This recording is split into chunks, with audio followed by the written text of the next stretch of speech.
Hey Otakus, we're back with a new instalment of It's Japan Man. Join us as we check out the anime-inspired dance event, Necco Nation, and meet the organisers. We also take a look at the coolest Otaku magazine store in Melbourne, Kanga Kanga. But first, we know Christmas has just been, but who doesn't love to see Christmas in Japan? Christmas has become a really popular tradition in Japan, although it's more commercial rather than religious, with only 1% of the population identifying as Christian. In spite of 99% of Japanese being Shinto or Buddhist, you'll see shopping malls, hotels, and many main streets decorated with Christmas trees, Christmas lights, and plenty of Santas walking around everywhere. In some capital cities, you will also find elaborate light shows. Christmas is celebrated on Christmas Eve, with Christmas Day, the 25th of December, being seen as a normal work day or school day.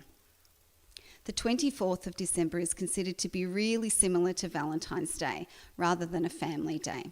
Couples will organise elaborate romantic dates and buy each other special gifts. It's also common for parents to give their young children Christmas gifts on behalf of Santa, although this only happens until the children stop believing in Santa. In Japan, Christmas traditions have developed over the years to include Christmas trees in homes, Christmas lights, a special Christmas cake, which is a sponge cake with strawberries and cream, and most surprisingly, a meal of Kentucky Fried Chicken. This is mainly due to a highly successful marketing campaign in 1974, where KFC introduced the bucket of Christmas chicken. Nowadays, people have to order their Christmas chicken a month in advance, and it's the biggest day for the entire year for KFC in Japan. No matter what your religious or cultural background is, between the beautiful Christmas illuminations and the KFC Christmas chicken, Christmas in Japan is an experience to remember. Oh, how good is Christmas in Japan? Christmas isn't as big in Japan as it is here, but they still put on quite a show. Hell yeah, I could do all my Christmas shopping in Japan. But when you're in Melbourne, where do you go to get your Japanese magazines or a Miyazaki DVD for your collection? Kanga Kanga!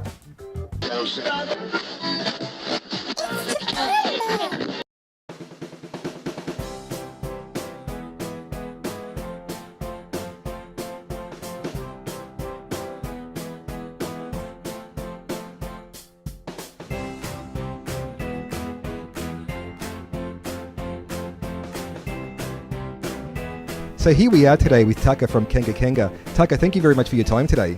Thank you very much. Thank you. And konnichiwa. So Taka, how long has your store been open? It's been open for 7.5 years now. Wow, long time. It's And a really long time. Yeah, people don't know. Now they're going to know. That's why we're here. do you see a wide range of customers coming into the store? Yes, we get high school kids and also university students, and also someone in 30s, 40s, sometimes 50s. So quite big range of customers. Awesome. Do you think it's mostly the teenagers, or what's the most common out of that group? It depends on the category.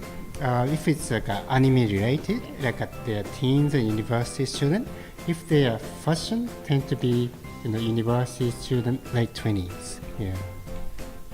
Yeah, I'm the one buying all the fashion magazines from here. So what do you think your most popular magazines are? For the fashion magazine, I think Kera is very popular, and also mainstream fashion, Vivi is one good one. Pop Teen for Shibuya style, and if it's men's, like Popeye, it's very popular at the moment. Yeah, and if it's anime, of course, it's a new type. Yes, yep. So looking around the store, apart from the really cool magazines here, we can see that you also sell DVDs and phone covers. What other cool otaku products will you be bringing into Kanga Kanga? Oh, otaku product. I'm thinking to bring some character thing. Someone is asking me Hello Kitty, but I'm not sure yet. You have to wait and see. Sounds very top secret. Yeah, you're going to have to come in and visit so you can see what all the new merchandise is going to be. So, where did the inspiration to open a store come from? Oh, back in around 8 years ago, Melbourne didn't have a bookshop. So I decided to open the book, maybe magazine shop, because I used to work at the Kinokuniya bookstore. Hey, there was a hole in the market, and now we have Kanga Kanga. He's filled it. Awesome. Now, did it surprise you that people who don't speak Japanese are coming to the store to buy the magazines? That's very interesting, isn't it? Yes, most of my customers are not Japanese, and sometimes makes me wonder what they're looking for. But there are a lot of visual information in the magazine, so I think they're looking for something visual. Or if it's car magazine, I think they are looking for the parts number. Yes, our number, of course. Cool. Well, I know I look for like stylistic cues in fashion magazines, and Perry from Chaos Anime is looking for new release figures that are coming out. So I guess you don't really need to be able to read it to enjoy the Japanese magazine as well. So where's the next place we're going to be able to see Kanga Kanga? Any conventions or events? We usually go to Japanese Summer Festival in Melbourne City, and also we go to Japan Festival in Box Hill. Cool. Plenty of locations for you guys to come and check him out. Fantastic. Taka, thank you so much for your time today. You're providing a great service for all the otakus out there. We really appreciate what you're doing here, and we hope it continues for many more years to come. Thank you very much for today. Thank you. We love Kanga Kanga. Do you ever get the urge to dress up like a cat and dance the night away to some quality DJs pumping J-Core, J-Pop and K-Pop? Only all the time. Luckily for us, there's an amazing nightclub event called Necco Nation. Held back in December, we went along and interviewed some of the amazing cosplayers, DJs and the organisers.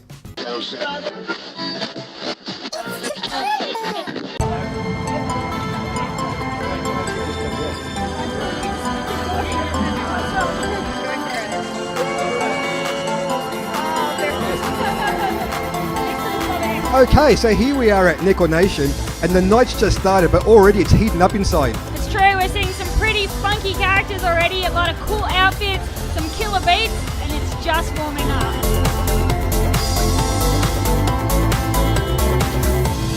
Here I am, here again, standing still on the ledge, feeling cold. Craig, how do you feel the night's actually going right now? Yeah, it's actually going really well. It's the first time we've actually properly been in Melbourne in a year. It's the first time we've actually done a show on this level in about 2 years in Melbourne. So we were hoping that Necco Melbourne would actually get more popular and grow quite a bit. But yeah, tonight's been really surpassed all our expectations. It's gone really great and really well. So we're actually quite impressed. That's awesome. Yeah, no, it is. It's a record attendance in Melbourne. Like we pretty much double, almost triple of what we've achieved in Melbourne. So we're really impressed, mainly because we spent like maybe 2 or 3 times what we normally do with Melbourne, so we hoped we'd get that many, but on a more serious note, we just were hoping that would turn out okay, and it's gone a lot better than we thought, so we're actually quite impressed. What made you decide to sort of want to get involved and bring this back to Melbourne? I had never seen a Necco Nation show on this level. I'd only experienced the smaller Necco Domination shows. In March earlier this year, I travelled to Sydney and experienced a proper Necco Nation show over there, and I just absolutely loved it so much. I felt more at home there than I ever did anywhere else, and I decided it was time to make this happen here again. Well, tonight I was doing visual K with a little bit of like Vocaloid, dubstep, or Miku step as I like to call it. Yeah, and a little bit of J-pop too, you know, Catty Pamu Pamu. Of course. Fine. So guys, just a bit of a testament to the quality of the venue and the quality of the crowd. I have my drink here unattended, and people are actually eating the M&Ms, so I think that's pretty awesome. Okay, so here we are at Necco Nation with one of the Necco Nation DJs, Katie. So kawaii! Yes! Katie's actually you're doing the J-pop section later on? Yeah.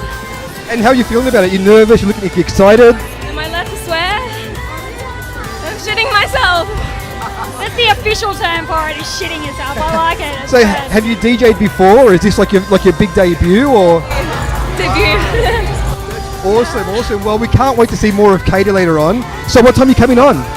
12 until 12:40. Woo! Well, we love ourselves some J-pop, so we look forward to it. So we'll catch up with Katie a bit later on and see how her set goes. Can I just get her to give her a quick head nod? Ah, kawaii! I Thanks, love it. Katie. Thank you, Katie. Thanks. Okay, we are here with the beautiful and amazing and just incredibly sexy Silhouette D'Amour, an amazing DJ come alternative model. How are you doing tonight? I am doing kawaii. I'm so happy. Hyper, super kawaii. Now we're going to have to be really quick. She's about to go on stage for her awesome set. So, what brought you to this sort of stage tonight? Well, I got asked if I was interested in DJing, and initially my friend thought I wouldn't be interested, and I was like, I love this! Oh my god, please let me! I'll be in. It's because normally this is like my guilty pleasure, so when they ask me, I'm like, oh, how can I say no? So that's how I got into it. So it's a bit of a change of scene for you because you usually do a lot of alternative stuff, don't you? A lot more of the gothy, scary kind of stuff. That's where we all know you from. How do you find the crowd in comparison? I love it. They're so much friendlier and they're so cute. Oh my god, the girl that's DJing now, Katie Smile. Yes. She's so adorable. I just She's want to keep adorable. her. Oh. Anyway, we'll let you get back to it. Thank you so much for your time. Thank you so much. Have a good one. Well, we're glad you weren't disappointed with Melbourne because we want you to come back. You think you'll be able to do it next year? Yeah, well, the plan is not next year. The plan is to do it like quite a few times every year. Like in Perth, we're doing it 4 times a year. Sydney, we're doing it 4 times a year. So we kind of want to do it more than once a year. man, Thank you so much for your time. Yeah, no problem. Thank you very much. Let you get back to it. Thank you for doing this. And now it's time for Steph with this week's Game Declassified. This week we break down Resident Evil, the entire series.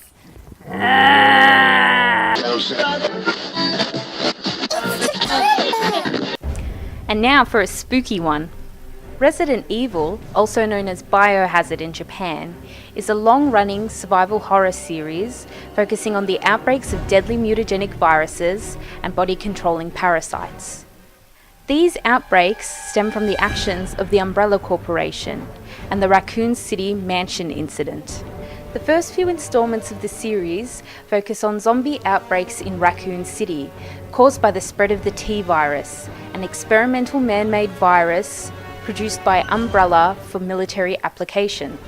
The survivors of the Raccoon City and Mansion incidences founded the BSAA, a public multinational bioterrorism organisation, in order to investigate, prevent and combat bioterrorism following the destruction of the Umbrella Corporation. Many more incidents occurred after the fall of Umbrella, most helmed by Albert Wesker, former STARS captain and Umbrella agent, as well as another result of Umbrella's unethical experimentations. As it stands, Resident Evil's world is still under threat from numerous outbreaks, with incidents occurring in Africa, Europe and China. While we are left waiting for a continuation of the Resident Evil series, fans might be interested to check out Shinji Mikami's upcoming survival horror game, The Evil Within. This is Steph signing off for Game Declassified. And now it's time for our anime review. This week we thought we'd take a look at Kill la Kill and let you know what we thought of it.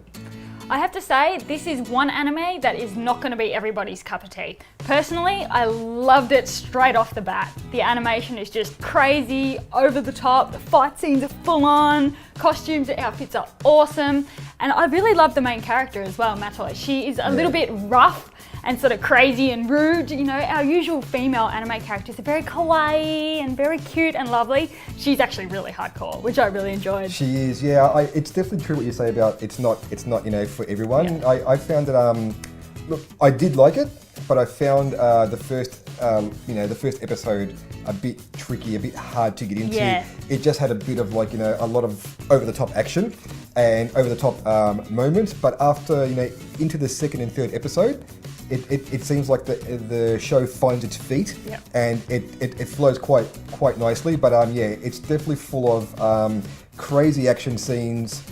Crazy outfits, really good for our cosplayers. Yes, and, if you have yes. some balls to pull it off, Yes. I must say. And Matoi, the main character Matoi, is definitely like a really gutsy action figure. Definitely And really she's good. got a cute little sidekick as well that runs around with her and does stupid crazy stuff and just sort of brings the comic relief as well. So Yep. I loved it. I would probably give it 4.5 kendos out of 5. Yeah, look, I liked it too. I gotta say, probably not as much as what I thought I was going to, but I still thought it was great. I'd easily give it 4 out of 5 kendos. Watch it.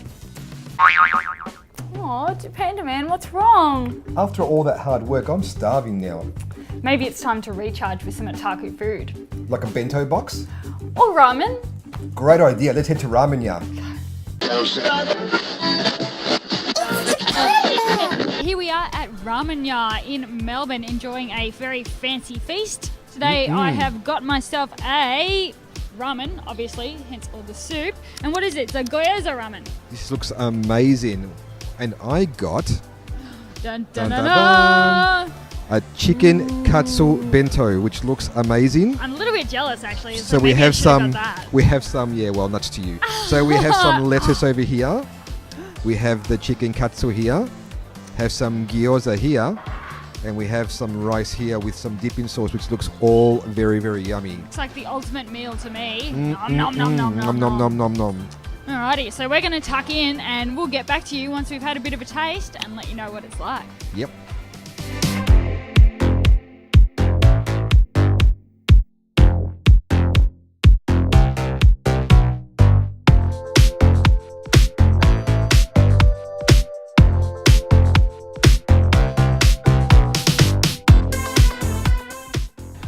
Oh, well, that was a great meal. I'm completely full. How about you? How'd you go? I am absolutely chock-a-block. It doesn't look like I ate much, but for me that was a lot. So Yeah, no, yeah. he helped a little bit. I helped too, a bit, so but a lot of it's gone, and Yeah. my stuff's just been demolished. So, absolutely delicious, Yes. guys. Just great. so that's for Ramenya here in Melbourne at the GPO. If you're ever in the city looking for a place to come down and get a bit of Asian chow, come on down and get some ramen. Come here for the otaku food. Taku food. Well, that brings us to the end of another show. Join us next week as we take a look at what goes into a cosplay photo shoot. Can't wait for that one. If you have any feedback or suggestions, we'd love to hear it. You can reach us on Facebook, Twitter, Google+, and email. Or if you've got something you'd like us to feature in the show, just drop us a line. So until next time, I'm Japan Man. And I'm Necco, signing off. Matane!